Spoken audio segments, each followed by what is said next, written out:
Good afternoon. Welcome to Cook and Barbecue 24/7. Today I have a great recipe here behind me I'm about to share with you guys, and I'm looking forward to it.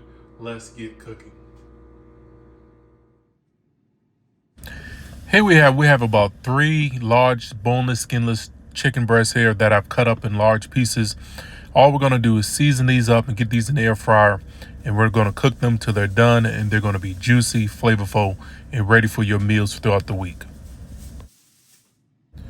The chicken breast is so lean, I added a tablespoon of vegetable oil just to help the seasoning stick and add a little bit of fat and get it a little bit crispy in the air fryer. We're going to hit it with this Tony's Chachere's spices and herb, fresh ground black pepper, and minced onions. Give this a quick stir and get this in the air fryer. Set it and forget it.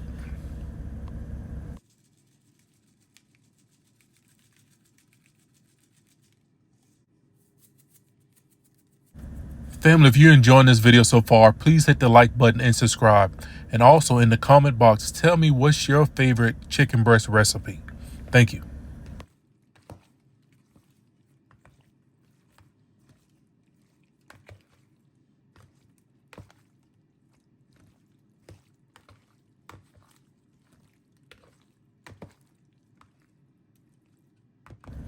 The chicken is seasoned. Now we're about to put it in the air fryer. I have my air fryer already preheated on 400 for 15 minutes. We're going to pop it in, and we won't come back until the 15 minutes. These chicken breasts will be flavorful, very juicy, and done. Here we are. It's after the 15-minute mark. The timer's going off. This chicken breast is done. It's complete. Smells so good. Having fresh, healthy chicken breast in the house already prepared, you can make sandwiches, wraps, eat it by itself with a little bit of dipping sauce. The kids love it. Guys, thank you guys for watching. This is a quick video. I appreciate all your support. Until next week, cook and barbecue 24/7.